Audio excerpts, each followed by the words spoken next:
The cold vinyl of the bus seat was a small, specific misery in a day composed of them. Rain streamed down the windows, blurring the gray afternoon into an impressionist painting of New York City. Eleanor Vance leaned her head against the glass, the vibrations of the engine a dull thrum against her skull. She was tired, the kind of tired that settled deep in your bones, a product of too many hours shelving books and too little money to show for it. In her lap, a paper bag held the last of her groceries and, more importantly, her dinner. A single, slightly squashed sandwich. Ham and Swiss on rye. It was not much, but after a 9-hour shift at the public library, it was everything. She was just unwrapping it when the bus lurched to a stop and he got on. He brought the storm in with him. Rainwater dripped from the hem of a dark, heavy coat that had seen better days, pooling on the floor around his worn boots. His black hair was plastered to his scalp, and his face was all sharp angles and unforgiving lines, stark and pale in the bus's fluorescent glow. He looked less like a man seeking shelter and more like a piece of the storm itself, carved into human form. He scanned the crowded bus, his eyes sweeping over the passengers with an unnerving stillness. They were dark, the color of old coffee, and they held no light. He saw the empty seat beside Eleanor and moved toward it with an economy of motion that was almost unnervating. He did not ask if it was taken. He simply Saturday. The air around him was cold, smelling of rain and something else, something metallic and clean like ozone after a lightning strike. He sat perfectly still, his hands resting on his knees. They were large hands, calloused and capable, with a heavy silver ring on one finger that bore a crest she could not make out. He did not look at her. He stared straight ahead, his jaw tight. He did not look like he was going home. He looked like he was going to war. Eleanor tried to ignore him, to focus on the simple, pleasant task of eating her sandwich. But she could feel the tension radiating from him, a low hum of tightly controlled energy. She took a bite. The bread was soft, the ham salty. It was the best thing she had tasted all day. She glanced at him again. His gaze was fixed on the street, but there was a deep-set exhaustion in his posture, a hollowness around his eyes that she had not noticed before. He looked hungry, not just for food, but for something more fundamental. A moment of peace, perhaps. She looked down at her sandwich. It was her entire dinner. Her budget for the week was already stretched thinner than a spider's thread. Every penny was accounted for, every meal planned. This sandwich was part of that plan. Giving any of it away was, objectively, a bad idea. It was illogical, imprudent, but the sight of his profound, silent misery moved something in her. She tore the sandwich neatly in half. Without a word, she held out one of the halves to him. He turned his head slowly, his dark eyes finally landing on her. They were intense, analytical, as if he were trying to solve a complex puzzle she had just presented. He looked from her face to the offering in her hand. For a long moment he did nothing. The silence stretched, filled only by the hiss of the bus's brakes and the rhythmic thump of the windshield wipers. She thought he would refuse. She almost pulled her hand back. Then, just as slowly, he reached out and took it. His fingers brushed against hers, his skin surprisingly warm against her cold hands. He did not say thank you. He just took the half sandwich, turned his gaze back to the window, and began to eat. A few days melted into one another, a familiar rhythm of shelving, cataloging, and the quiet hum of the library. The memory of the man on the bus had faded, filed away as just another strange, fleeting encounter in a city full of them. Eleanor was closing up for the night, the vast reading room empty and echoing with the ghosts of the day's patrons. She loved this time of day, the scent of old paper and floor polish, the satisfying click of turning off the lights one by one, leaving the rows of books to their silent communion.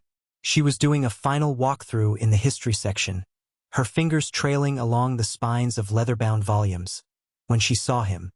He was standing at the far end of the aisle, examining a large, antique map of the city that was framed on the wall. It was him, there was no doubt. But this was not the man from the bus. That man had been astray, drenched, and grim. This man was power personified. He wore a suit of dark charcoal wool, tailored so perfectly it seemed to have been spun around his frame. His black hair was dry and neatly styled, and the stark angles of his face were now framed by an air of absolute authority. The cheap coat and worn boots were gone, replaced by polished leather shoes that made no sound on the linoleum floor. He looked like he owned the building, not like someone who would ride public transportation. He turned, as if sensing her presence, and his eyes met hers down the long aisle. The same dark, unreadable eyes. A jolt went through her, a prickle of alarm that was entirely different from the pity she had felt on the bus. He started walking toward her. He moved with that same unnerving grace, a predator's calm. The space in the aisle seemed to part for him. Eleanor's heart began to beat a little faster. She stood her ground behind the heavy oak of the circulation desk, a flimsy fortress against whatever was approaching. She was a librarian. She dealt with late fees and lost cards, not men who looked like they could command armies with a single nod.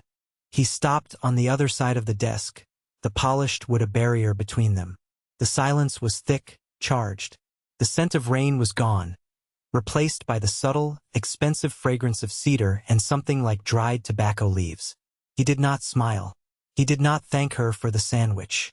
He did not acknowledge their previous meeting at all.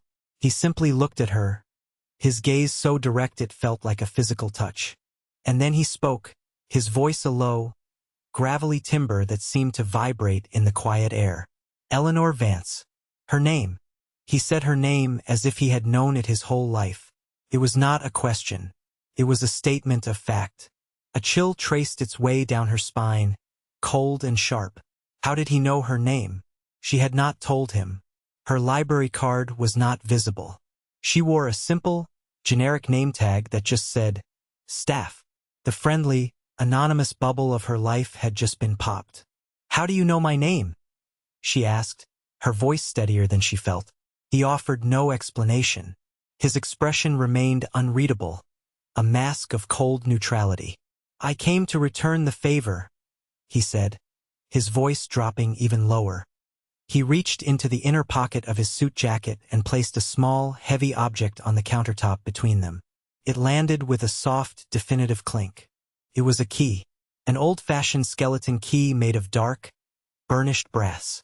It was attached to a simple leather fob with no markings. She stared at it, then back at him. A favor? I don't understand. You shared what you had, he stated, as if it were a line item in a ledger that now had to be balanced. In my world, debts are always paid. His world. The phrase hung in the air, heavy with unspoken meaning. This is for a place, he continued, nodding toward the key. If you ever find yourself in need of one, a place no one will find you. Fear, sharp and acidic, began to curdle in her stomach. This was not a thank you gift. It was a warning. In need of what? Why would I need to hide? He held her gaze, and for the first time, she saw a flicker of something in his eyes. It was not kindness. It was a deep, weary knowledge of things she could not possibly comprehend. Kindness is a rare commodity, Miss Vance. Some people see it and want to protect it.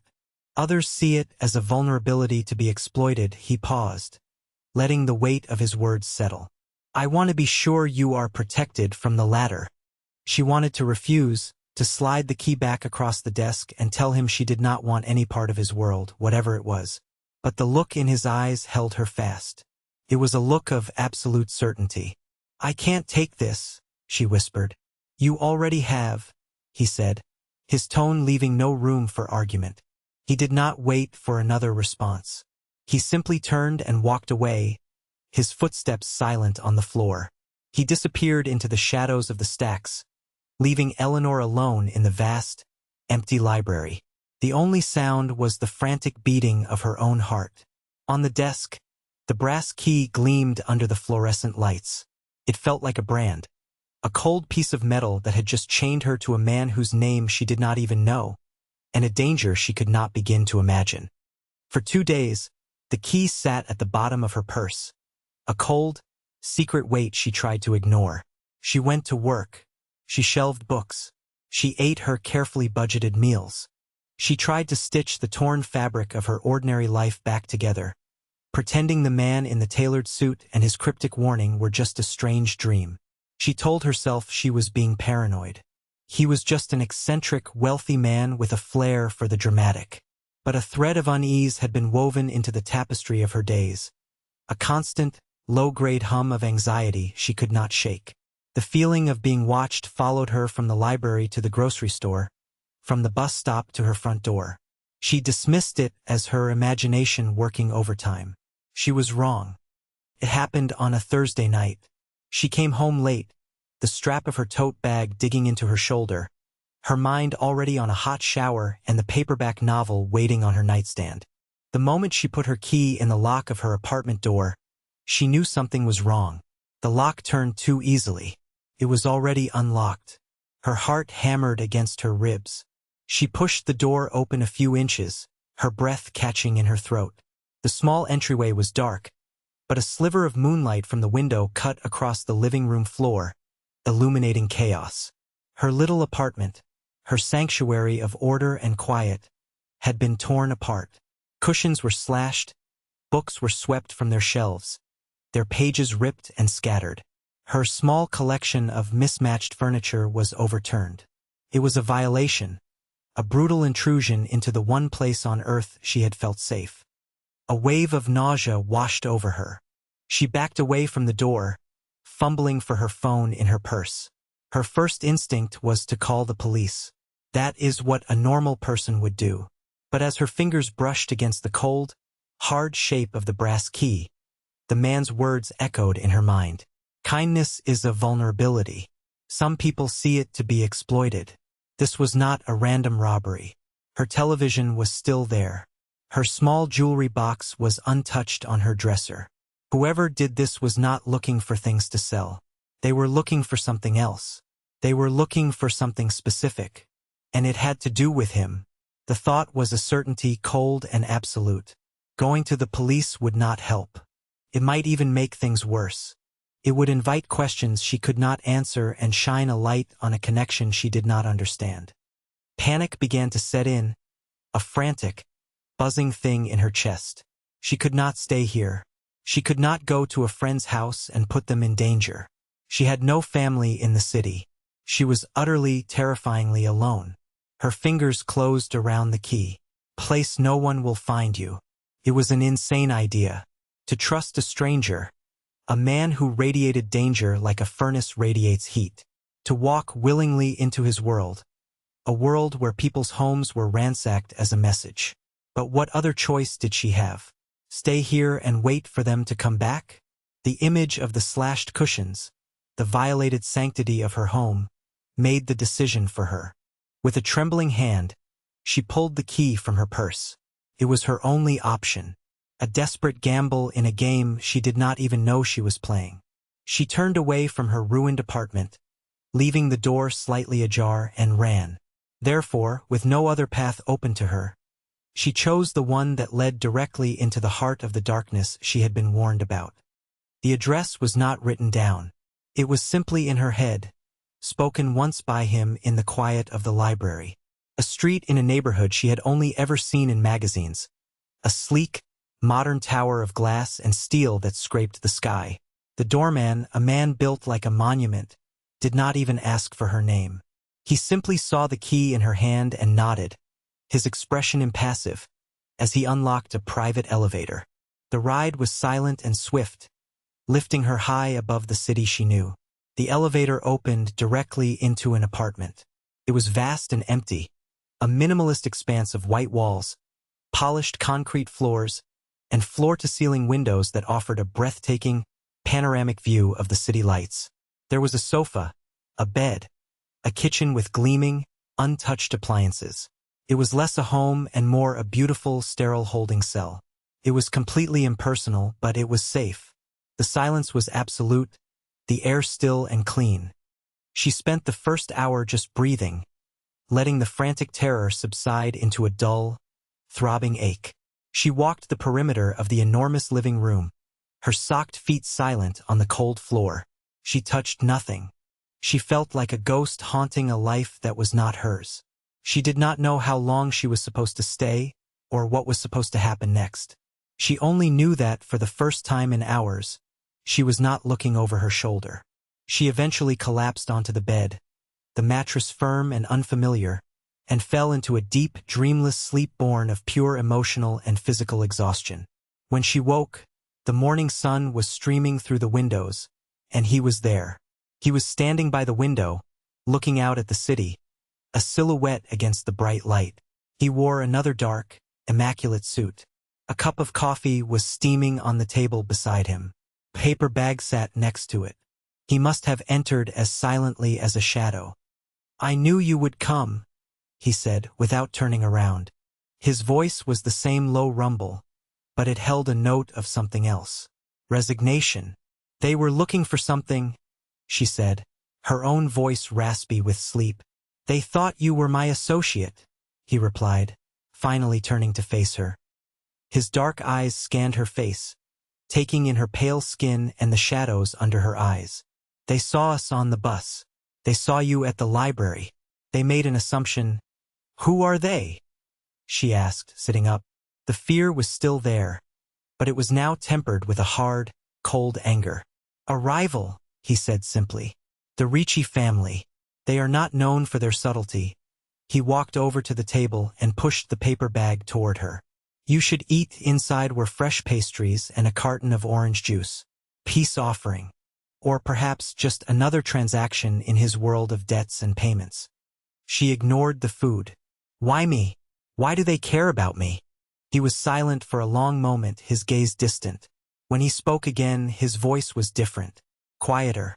The cold mask had slipped, just for a second, revealing something raw beneath. "They believe I have a weakness they can exploit.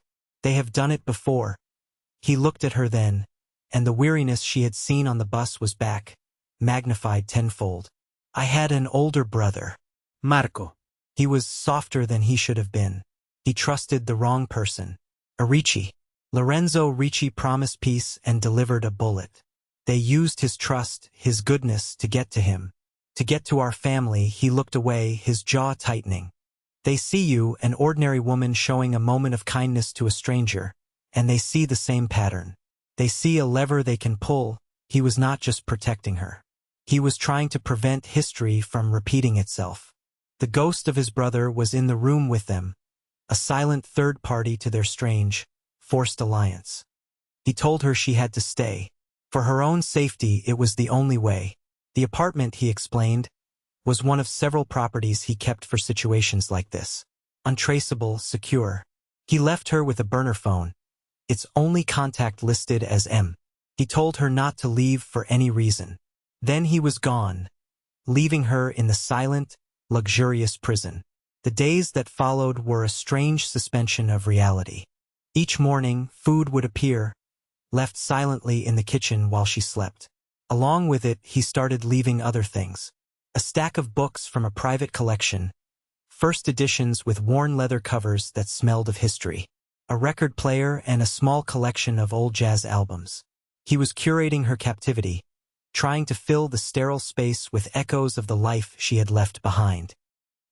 He would appear in the evenings, always unannounced, always dressed in those impossibly perfect suits. They would talk. At first, the conversations were stilted, cautious. She would ask about the books. He would answer with a surprising depth of knowledge. He spoke about history, not as a collection of dates and facts, but as a series of choices and consequences. He spoke about the city, its hidden corners and forgotten stories. He never spoke of his business, of his family. He never mentioned the Riccis again. But his world was always there, a silent, menacing presence just outside the reinforced door. One evening, he found her with one of the books he had brought, a collection of Renaissance poetry. "You like the classics," he observed. It was not a question. "I'm a librarian," she said, a faint smile touching her lips. "It's a professional hazard." He walked over to the bookshelf where she had started to arrange the volumes he brought her. He ran his thumb over the spine of a worn copy of Dante's Inferno. His namesake.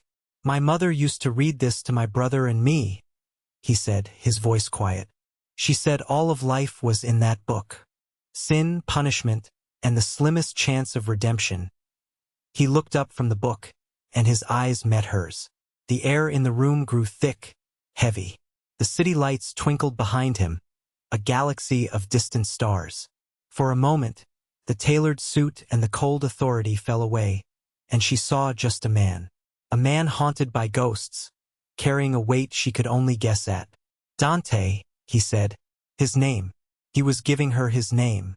Felt like a confession. Eleanor, she replied, her voice barely a whisper. He said her name then, softly, a stark contrast to the way he had first spoken it in the library. Eleanor, it sounded different in his mouth.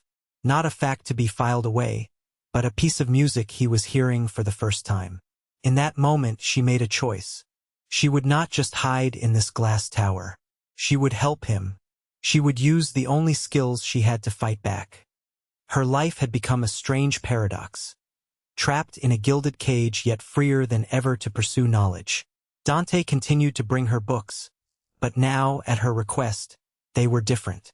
She asked for city planning records, historical business archives, and sociological studies of New York's neighborhoods from the last 50 years. He procured them without question. His silent couriers delivering stacks of academic texts and rolls of microfilm alongside her morning coffee. He did not ask what she was doing. He simply provided the tools. Eleanor, in turn, went to work. The librarian in her, the part that thrived on order and information, took over. She was a researcher, a detective of the written word.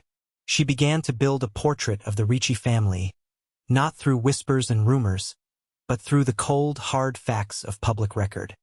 She spent hours hunched over a microfilm reader he had delivered, scrolling through decades of old newspapers. She cross-referenced property deeds, tax filings, and incorporation papers. A pattern began to emerge, faint at first, then clearer. The Riccis were not just involved in the illicit trades Dante's world was known for.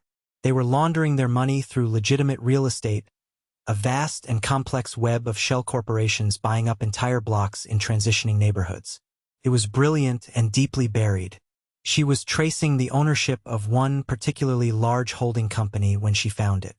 It was a digital archive of a society magazine from 10 years ago, a charity gala for the city's elite.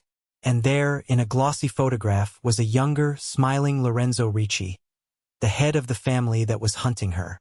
Beside him, with a hand on his shoulder in a gesture of familiar camaraderie, was another man. He had Dante's eyes, but a softer mouth, an easier smile. The caption beneath the photo read, "Lorenzo Ricci and Marco Moretti celebrate a successful fundraising effort." Marco Moretti, Dante's brother. The brother who had been betrayed and murdered by Ricci. Eleanor stared at the image, the friendly posture, the easy smiles. This was not a picture of a man being lured into a trap. This looked like a partnership. It looked like a friendship. It looked, to her trained, analytical eye, like a betrayal that went in the opposite direction. The story Dante had told her, the neat narrative of his brother's naive trust being exploited, suddenly felt incomplete. The truth was messier, more complicated, and potentially far more dangerous. What if Marco was not a victim? What if he was a conspirator? The thought sent a fresh wave of fear through her. She was in this man's apartment under his protection, while digging up secrets that could shatter the very foundation of his world, the memory of the brother he sought to avenge. This information was a weapon. She could use it to expose Dante to create chaos, or she could give it to him. The choice was a precipice, and she was standing right on the edge. The delicate truce of their evenings was shattered. The quiet conversations about books and history were replaced by a tense, unspoken current of what she now knew. She said nothing. She waited, watching him, trying to see past the cold mask to the man beneath. She needed to know who he was before she handed him the photograph that could destroy him. The decision was taken out of her hands. The outside world, which had felt so distant from her glass tower, came crashing in. She had grown complacent, lulled by the routine and the illusion of safety. She needed fresh air, just a few minutes of it. She used the service stairs, a route she thought was safe, just to stand on a small, deserted maintenance balcony on a lower floor. It was a foolish, impulsive mistake. They were waiting, two of them. They moved with a brutal efficiency, one clamping a hand over her mouth, the other grabbing her arms. It was a blur of rough hands and the sickeningly sweet smell of chloroform. Her last coherent thought was of Dante. Then, darkness. When she woke, the world was a swaying, blurry mess. She was in the back of a moving van. Her hands were bound. A man with a cruel, thin mouth sat across from her, watching her with dead eyes. Lorenzo Ricci's man. Panic, cold and absolute, seized her. This was it. This was how it ended. But then the van swerved violently, throwing her against the wall. There was the sound of a collision, the screech of metal, then shouting. The back doors of the van were wrenched open, flooding the dark space with blinding light. And then Dante was there. He was not a silhouette in a suit. He was a storm of focused, lethal violence. It was not a chaotic brawl. It was surgical. A flash of movement, a choked cry, the sickening thud of a body hitting pavement. He moved through the violence like it was his native language, every action precise, economical, and final. In seconds, it was over. The two men were incapacitated on the ground, and Dante was in the van, cutting the ties from her wrists with a small, wicked-looking knife. He did not say a word. He pulled her out of the van and into the cold night air, his hand a steel band around her arm. He half-dragged her to his car, a sleek black sedan that seemed to have materialized out of nowhere. Back in the silent apartment, he finally let her go. He did not check her for injuries. He did not offer her a drink. He just stood in the middle of the room, his chest rising and falling. The perfect composure he always wore finally, terrifyingly, gone. His knuckles were bruised. There was a smear of blood on his jaw. "When they took you," he said, his voice raw, stripped of all its careful control. "For a moment, I understood what my brother must have felt. That helplessness, believing you have protected someone, only to find out you led the wolves right to them. It was not an apology. It was a confession, torn from the deepest part of him. A confession of fear, of failure, of a parallel he could no longer deny. This was the man behind the mask. Seeing him stripped bare, she knew what she had to do. She walked to her desk, picked up the tablet displaying the archived photograph, and brought it to him. She did not accuse. She did not explain. She simply held it out to him. His eyes flickered from her face to the screen. He saw the image of his brother, smiling with Lorenzo Ricci. The silence that followed was the most profound she had ever experienced. He took the tablet from her, his gaze locked on the photo.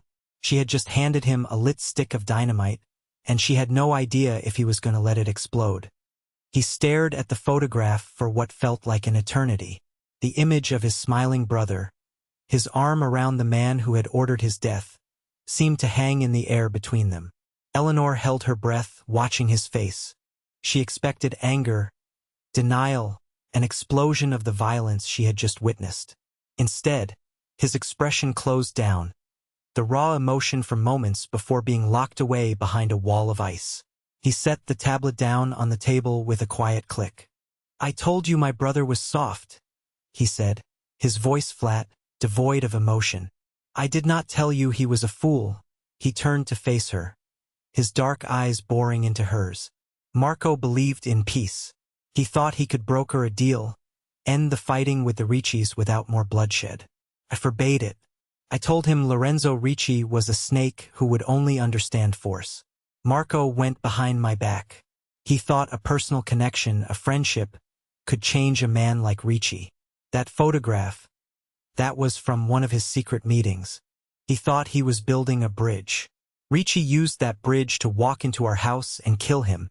The guilt was the real wound. Not just the loss of his brother, but the crushing weight of his own role in it.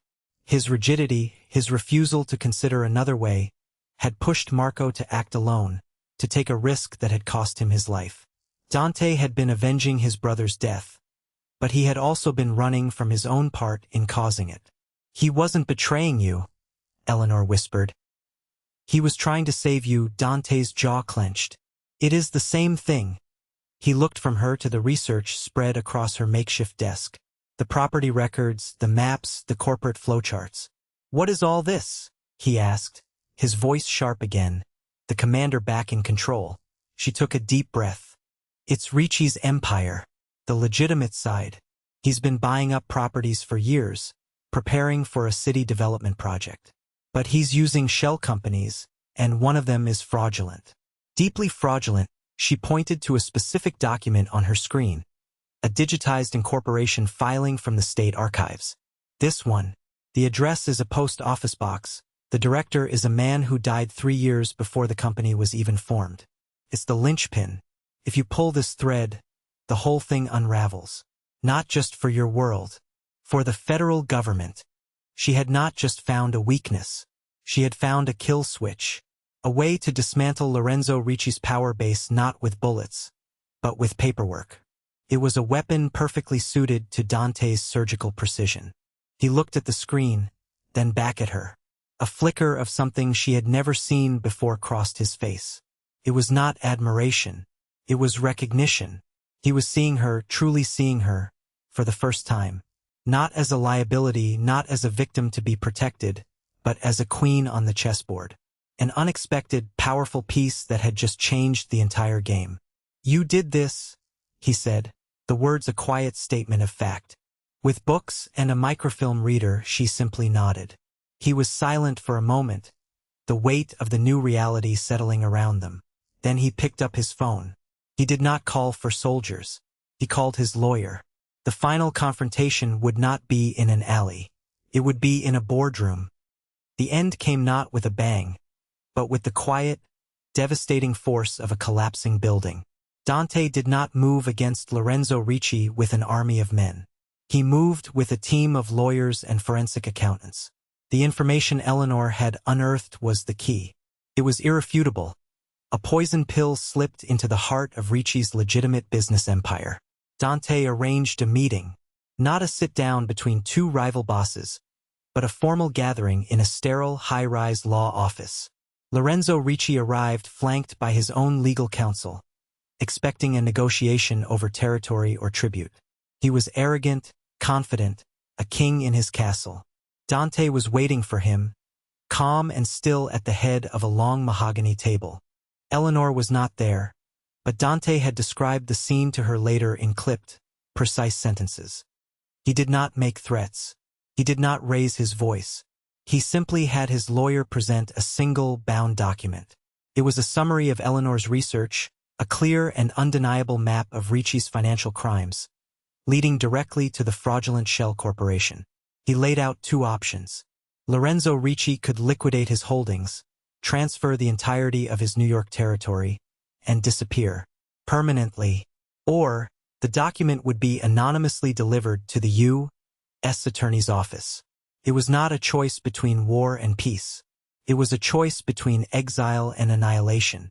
Ricci, faced with the ruin of his life's work and the certainty of a federal indictment, folded. The fight was over. The threat was gone. Dante came back to the apartment late that night. He looked tired, but the profound weariness that had clung to him like a shroud was gone. He stood in the doorway for a moment, just looking at her. She was standing by the window, watching the city lights, the same way he had been the first morning she woke up there. It's done, he said. He's gone, she nodded, not turning around. You're safe now, Eleanor. You can go home, the words hung in the air. Go home. To her tiny, violated apartment. To her quiet, orderly life shelving books. A life that felt like it had belonged to another person in another century. She could walk out the door and never see him again. She could erase the last few weeks, pretend the man of storms and suits and silent violence had never existed. She could go back to being the girl who shared her sandwich on the bus. But she was not that girl anymore. He took a step into the room. The apartment is yours if you want it. The key is yours. You can have your old life back. I will make sure of it. He was giving her an out. Clean break. He was paying his final debt. She finally turned to face him. He stood there, the most ruthless man in New York, offering her freedom. He had taken her from her life, and now he was offering to give it back. No strings attached. It was the most honorable thing she had ever seen him do. She thought of her library, the scent of old paper, the quiet satisfaction of a perfectly ordered shelf. Then she thought of him, of the flicker of vulnerability in his eyes when he spoke of his brother, of the terrifying grace with which he moved through violence, of the way he said her name. Her old life was safe. This life with him was a razor's edge. But it was real. She did not answer him with words. She walked past him, over to the bookshelf he had filled for her. Her fingers traced the spines of the books, the history, the poetry, the stories of other lives. She selected a slim volume, a collection of poems she had been reading the night before. She walked back to him and held it out. It was not a sandwich. It was not a piece of information. It was an offering of a different kind. A choice. He looked down at the book in her hand, then up at her face. He understood. He did not smile, not a real smile, but something in his eyes shifted, a subtle easing of the tension he always carried. Slowly, as he had on the bus all that time ago, he reached out and took what she offered. His fingers brushed against hers, and this time he did not let go.